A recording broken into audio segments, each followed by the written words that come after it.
Hello and welcome to Classical Discoveries. Today we talk about something very interesting, a composer who really had two sides in his life.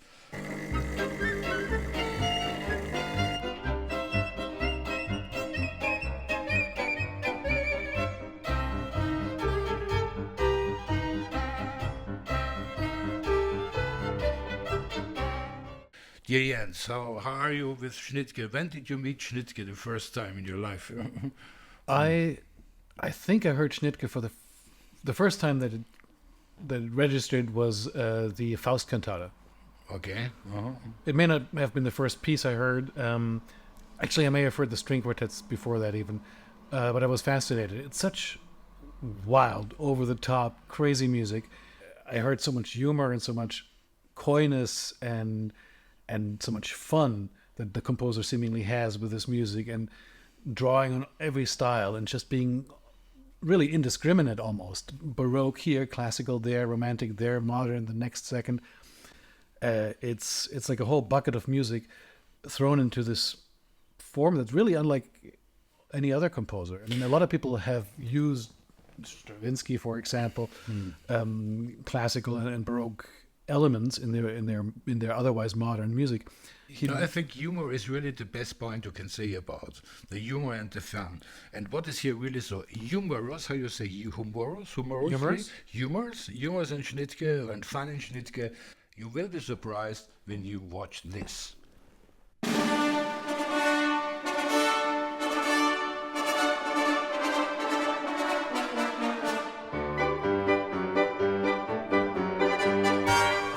Es ist alles Schnittke, würde ich mal sagen. Also das ist ja das Erstaunliche bei diesem Komponisten, dass er so völlig frei in allen Genres sich bewegt hat und die Filmmusik aber bei ihm schon eine besondere Rolle gespielt hat.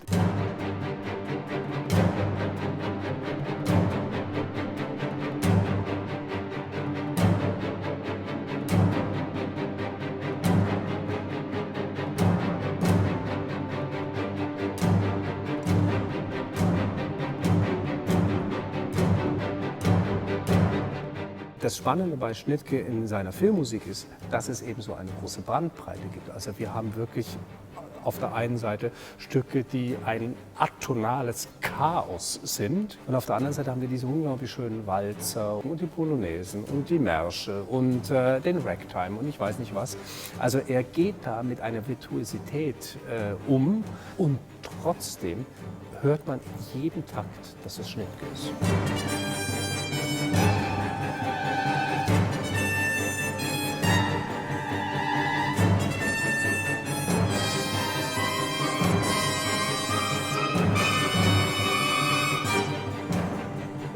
Also natürlich hatte Schnittke große Probleme in der Sowjetunion. Ich glaube aber dennoch, dass er ein Überzeugungstäter war, was Filmmusik angeht. Ähnlich wie Dmitri Schostakowitsch, der ja auch Zeit seines Lebens immer wieder Filmmusik geschrieben hat.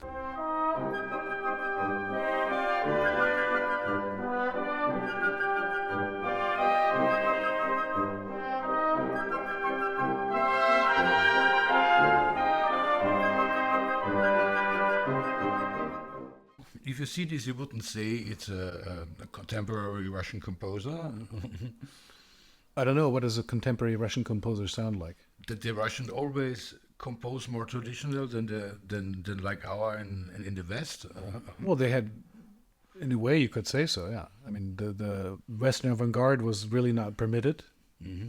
It had to be accessible to the people, otherwise he wouldn't be a worker's hero. Mm-hmm. So the strictures, ironically, of the horrific Soviet regime helped keep the music, the classical music, in the popular, even populist field.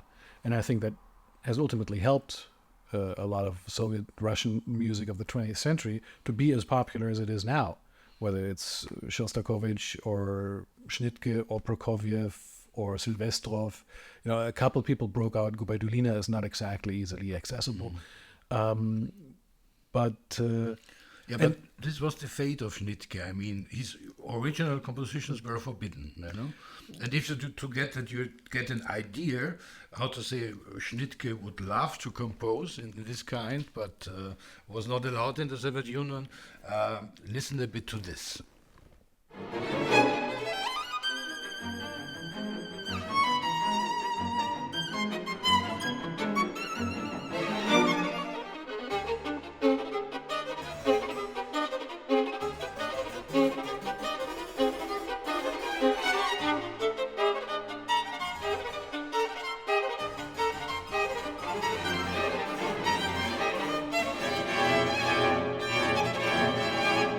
Well, So was this the Russian avant-garde, the forbidden underground avant-garde?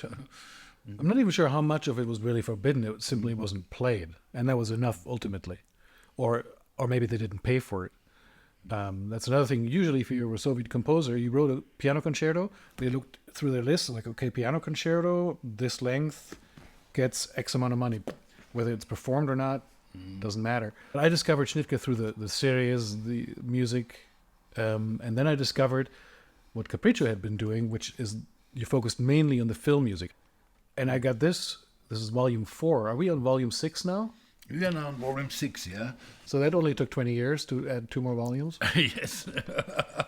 Yeah, because the problem is, you know, that all the scores are in Moscow hidden.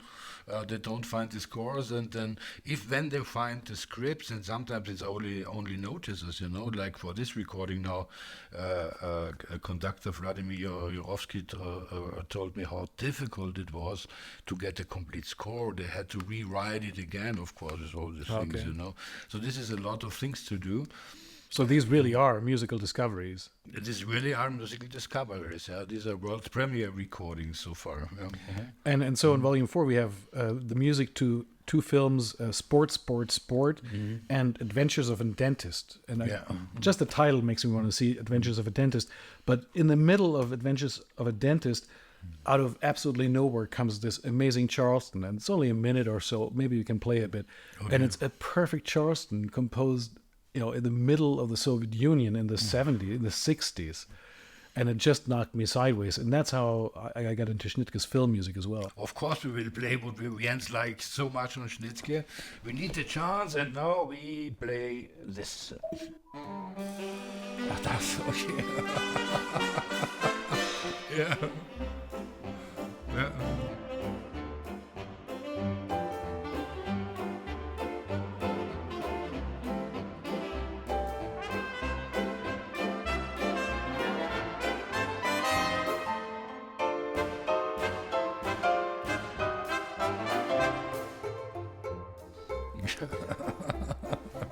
Honky tonky piano.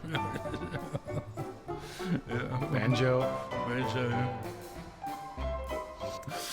It's amazing. Composed in the Soviet Republic at that time, you know. Mm-hmm. But jazz and Charleston and salon music was fairly popular, and whenever it wasn't deemed, you know, Western degenerate music, it was played. But that sounds as authentic as anything. I mean, in any case, we're talking purportedly about Volume 6, which is the film music to a TV movie, 3-partite by Mikhail Schweitzer, on Pushkin's Little Tragedies, with a Faust prologue. Well, there are the 3 short stories about the miserly knight, Mozart and Salieri, and what's the third one? The visit of the Stone Guest. The Stone Guest, and then there are a couple other ones mixed in there as well. But the Stone, and those 3 are famous because they've all inspired various operas, and most famously, Mozart and Salieri inspired Peter Shaffer and Milos Forman to create Amadeus. And Mikhail Schweitzer uses just that little part of the envy of Salieri, how Mozart wastes his genius, and he's been laboring and toiling hard all his life, and you know, praying to God, and he can only do amateurish stuff in light of this flippant Mozart that he finally has to kill him. It's hard to believe that Milos Forman didn't see Michael Schweitzer's version.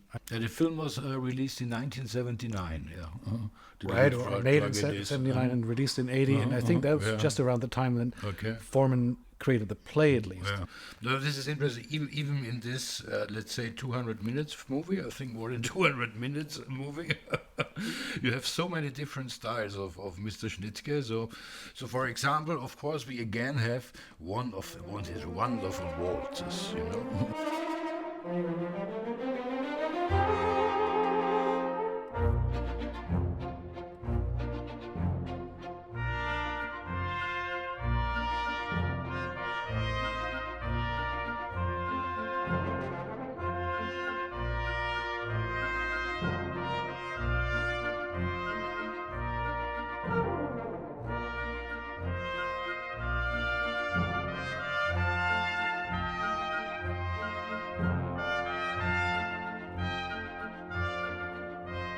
I mean, this sounds for me all a bit cynic, or is very. Is it cynical? I mean, and the trombone going in there. It's just such a cute little touch that he's not taking it too seriously. Yeah. And that's always somewhere in there. Or when he, in the Mozart scene, and Mozart is just thinking of the latest creation he made, and then Schnittke underlays a little orchestration, harmonizes it in the orchestra. Or he uses, I think in one scene he actually uses electric guitar or electric bass. Yeah. For the Mozart, The or Mozart a synthesizer maybe. Improvisation is this one, and I think later on comes then the orchestra.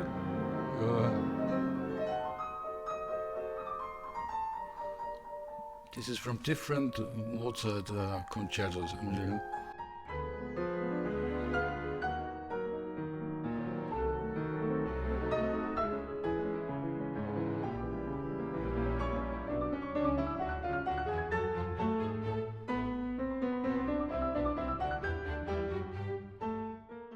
But my most beloved is, can you imagine the scene when Mr. Salieri poisoned Mozart?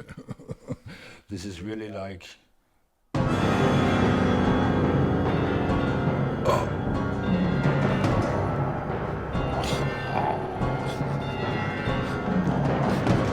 Thanks for acting it out. You feel it in it. It's just chaos. I don't even remember it being that prominent in the scene, because of course Mozart doesn't immediately die. He just feels a little down afterwards.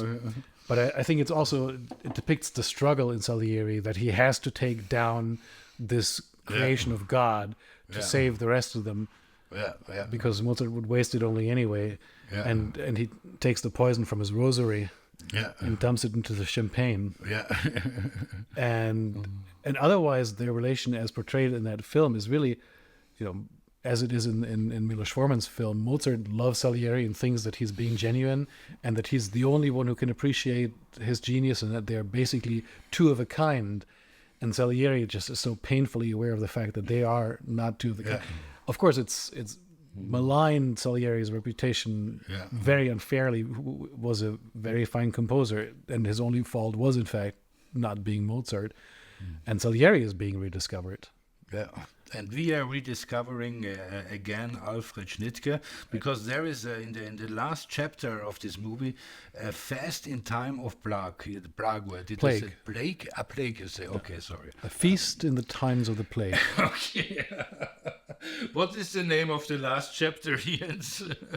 A feast in the time of the plague. Thank you very much. Okay, I can't spell this. Okay, and there here suddenly you hear. Listen also to the instrumentation. You hear things like this. Зажжем огни, нальем бокалы, утопим весело умы. И заварив пиры да балы, восславим царствие чумы. Восславим царствие чумы.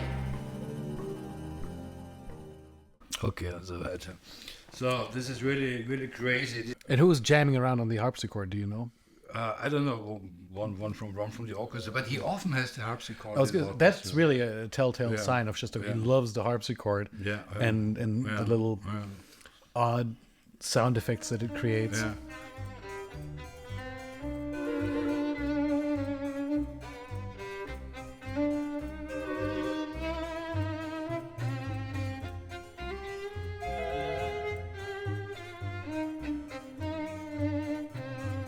And this actually includes a lot more music than is in the film.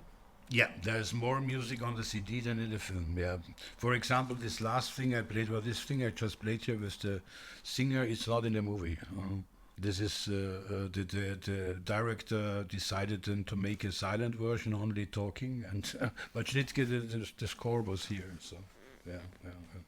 So again, this is I think a wonderful additional CD in our Schnittke film music edition. I mean, as Frank Strobel just said before in the short interview, there are more than 60 movies where he wrote film music. I think you can also play such kind of music wonderful in normal concerts. You know? Right. Maybe this one a little less so. Yeah, this is too harsh. This is a little yeah. different in that it's these small different things that follow, but it's still an interesting glance at the kind of music that he composed, and it really made me want to see the film. I mean, you can have already, if you're still buying CDs, you can have them already in a 4 CD set. The first 4, and then we have the last year, the 5th one. It's not here, I don't know where it is. And this is now the little drug it is. So, and now to the end for Schnittke Filmmusik. Please let me play my favorite piece from Alfred Schnittke, The Story of an Unknown Actor.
It's just feeling so irre.